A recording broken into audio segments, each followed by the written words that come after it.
Good morning guys, welcome to another vlog. You can see I've already been out doing stuff, dropped the kids off at school. I've gone and picked up the trailer because we are taking the S13 to get fab work finally. It's going down to Blackheart, so we're going to do a new rear radiator setup and change some stuff around. I'm going to change to a different fuel cell and just try and get rid of some of the heat soak issues and things I had with the S13. So that is the plan today. Maybe later in the day get something done on the beams, but we'll see how we go. Firstly, I've got to work out how to get this out of here and onto a trailer all by myself. So it's going to be interesting. All my friends that didn't work have now got jobs, so no, it's going to be alright. I'm really unsure if it's even going to fit on the trailer. I might even have to change the wheels over, so I'm hopeful that it'll still fit with these wheels, but we'll see how we go. Try and get some of this shit out.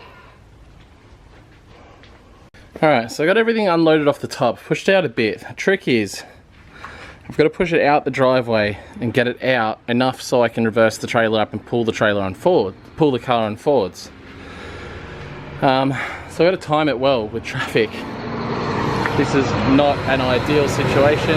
Again, sorry, I've got to get my camera fixed or get a new one, whatever. It's very annoying, these cameras. They're very good, but they fuck up all the time. Yeah, so to try and push this out without it rolling into traffic and be able to put it on the trailer. So wish me luck, guys.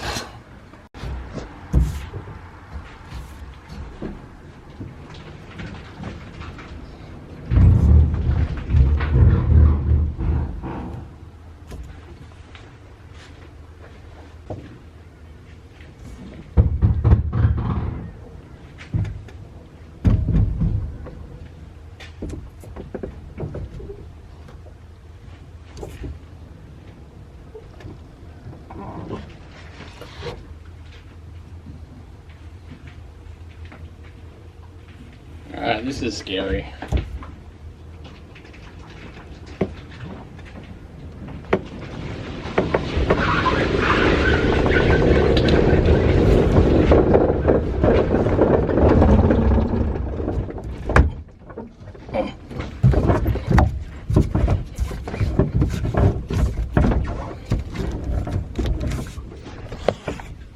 Alright, that should hopefully do it.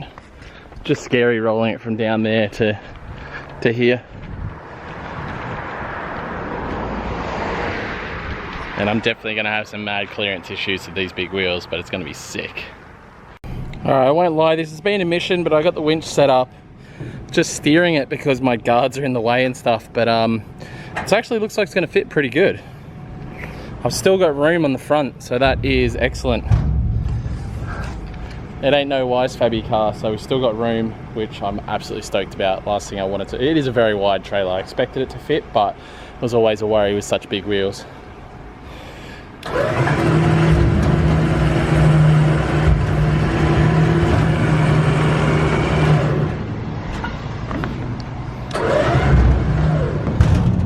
Alright, S13 is loaded up now. Need to remember to close my garage door. Alright, let's get this off to the shop. I'll take the front guards and shit off when we get there.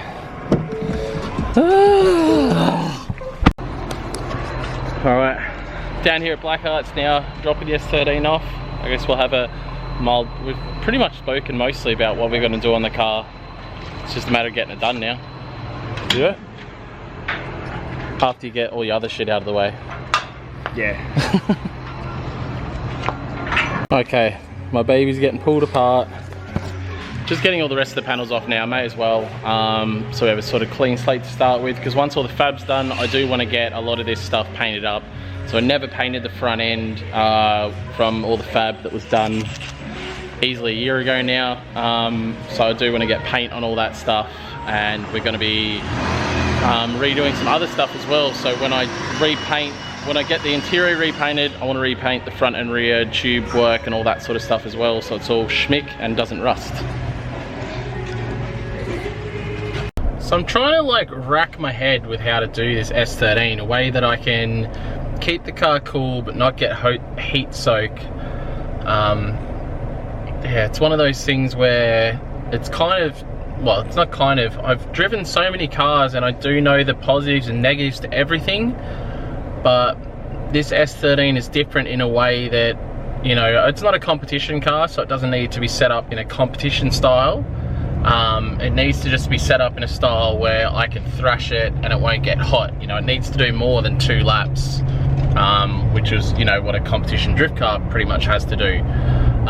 So I want to keep it cool from that point of view, as well as trying to keep heat out of the cabin, which was an issue I think I'd been dealing with pretty much, is heat soaked through the entire chassis because of where I had my radiator. So I'm moving the radiator to the very back now, and I'm literally heading to a place called RCE to pick up a new fuel cell, which will sit in a better spot. We're going to mount that behind the seats, which means I'm going to have a new firewall made.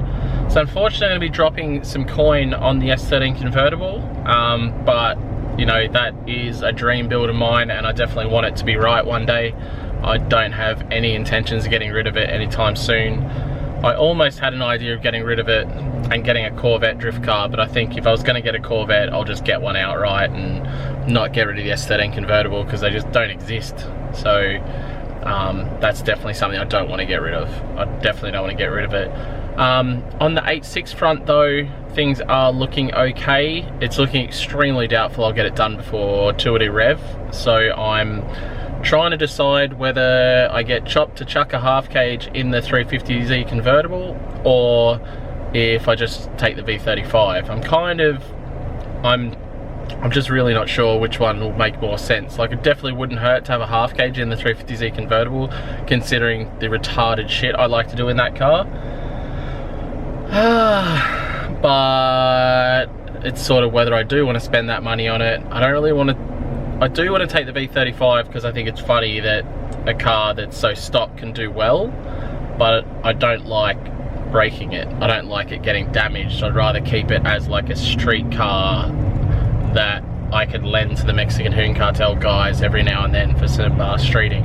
So yeah, we'll see. And if you're an Australian, you'll definitely appreciate this car that's about to come past me. Nice, little Tirana. Alright, so like I said, we're at this place called RCE. I use these guys for a lot of my fittings and things like that, so we'll head in there and see what we can find as far as the fuel tank goes. Well, I messed that up. Drove all that way for nothing. Well, not all that way, it was only a 20-minute drive, but they don't stock those fuel tanks like I was led to believe. So I just had to order it online. It should be here in about 3 or 4 days. But Chop already has one in Jackson Bradbury's car, which I've showed you guys in a previous vlog. Pretty cool car that's being built down at Black Arts. I'm pretty much copying his rear end, or I'm getting Chop to copy his rear end because it looks quite good, very simple. I quite like it. I'm not going as crazy. He's cut all the back of his car out. I don't want to do that on my car. However, the way the radiator is being mounted, I quite like. So that is the what we're going to go with, basically. So I've ordered the new fuel cell. That should be pretty sweet. Same size. It fits where I want it to fit. I've just been looking at dates and stuff, guys, and I've got to be realistic, you know what I mean? I'm not going to get this 8.6 done. I really don't want to rush it to get it done before 2D Rev. It's, yeah, like, it's like we're halfway through November already. Like, I'm just losing time like crazy. Super busy with everything else. So I'm just going to take the V35 or the 350Z down to 2D Rev. It's going to be a sick time regardless. I can't wait to bring you guys the content from those 2 events, because it is actually going to be sick. Pheasant Wood Circuit looks amazing. So I probably won't bother cleaning up the V35 too much. I'll just chuck the headlights in so it has good headlights again, and other than that, just leave it how it is, because getting damaged is probably fairly possible if I take the V35. Otherwise, ideally I'd like to take the 350Z, but it means getting a roll cage put in again, kind of pushing time, but we'll see how things go. So basically I'm going to put all my energy into getting the S13 convertible done. I realise that we've only got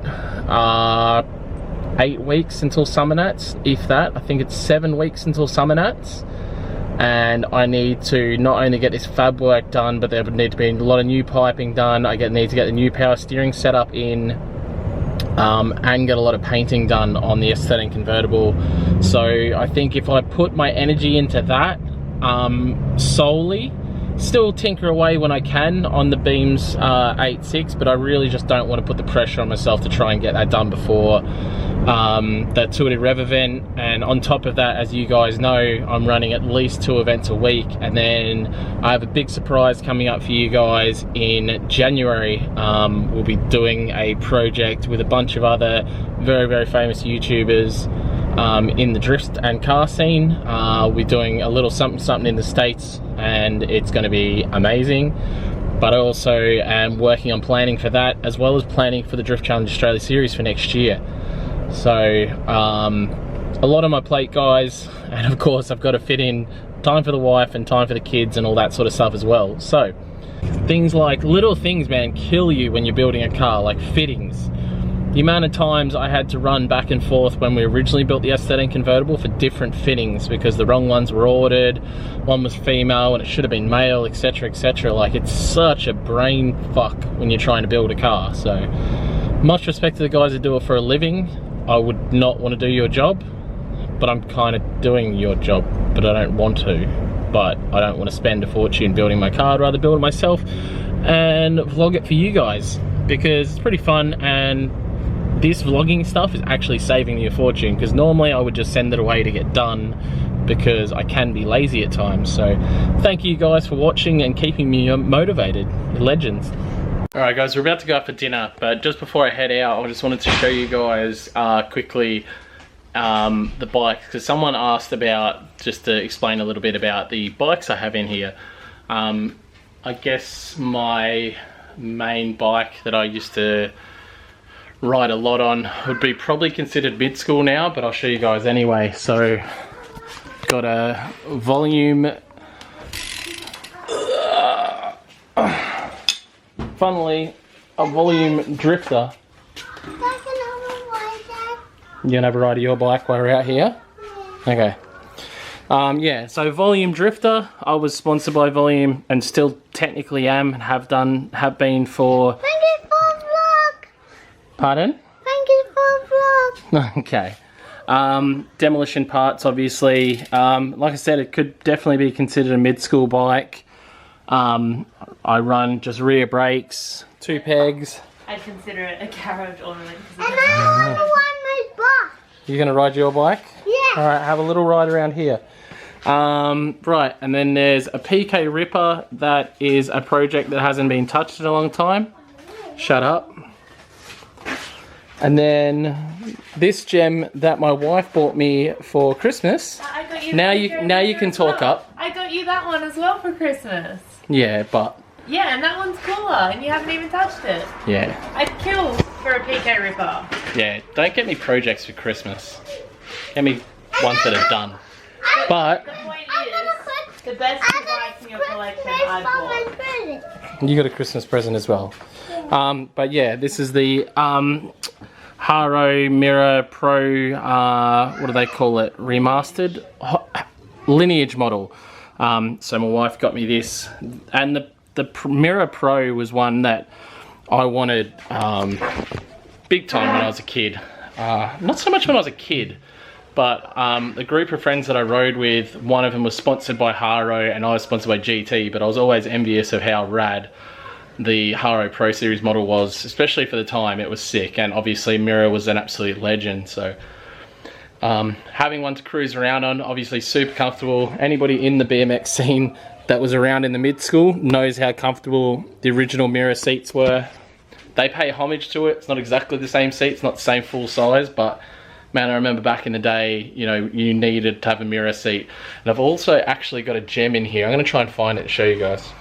Damn, I just had a really good look around, but I do have a Primo seat, like OG Primo seat around here somewhere. Just need to find it. I remember pulling it out a little while ago, and I think it was from an original Terrible One. So for anybody that isn't into BMX, a lot of what I'm saying right now would be complete and utter gibberish. But if you're into BMX and you know Terrible One, you know Primo, you know Demolition, you know Volume, you know what I mean? Like, that was all the good shit. So yeah, pretty stoked to have a BMX career. What I'll do is I'll add a link to my Props 59 bio. Super long time ago, literally footage from 2003. So I know it'll be probably before some people watching this were born, but go check it out. me when I was a lot skinnier and doing some pretty good stuff. And I guess even in today's BMX, there's a lot of stuff that still holds its, you know, it's still relevant, I guess. You know, some of the stuff I was doing, I was BMX wise considered very technical, and I like to innovate, so stuff I was doing back then didn't catch on for a little while, and that's why some of it still holds relevance today. So that's pretty cool. And I'll just show you my daughter's bike while we're here because it's pretty rad. She's got a Little Ripper, so obviously PK Ripper, smaller version of the OG PK Ripper over there. We got her a Little Ripper, so that thing is rad. She loves rolling around on that. And then my boy is still rocking the Strider because he hasn't quite got the idea of pedaling yet. But yeah. So yeah, tomorrow, like I said, I've been speaking to some more people. I'm actually getting sent a beams map, so when I do get the engine in, I'm literally, once it's wired up, we'll be able to fire it straight up, and I'm already gonna have a beams map ready to go in the ECU to suit the throttles and everything. And we'll need a touch up on the dyno, but getting that from the guys at Shore Fab in New Zealand is gonna make my life a hell of a lot easier, so I can't wait for that. So yeah, all right, let's go to dinner. What are you doing, wifey? Getting the house keys. Getting the house keys. So I've been flat out, guys. Flat out. Flat out. Flat out on the couch watching drifting. Been flat out. Getting stuff done, but didn't get a whole lot of things done this afternoon. But just went and took wifey and the kiddos out to dinner because it's just nice to relax because of how hectic everything's been. And yeah. I'm gonna wrap the vlog up there. Thank you so much for watching, guys. I'll see you in tomorrow's vlog. It's Thursday, we're going drifting. I'm gonna head out to pick up new power steering motor for my 350Z first thing in the morning. We're gonna get that car sorted out. I'm gonna go for a send tomorrow night, and it's gonna be a wicked time. We'll see you guys then. Bye.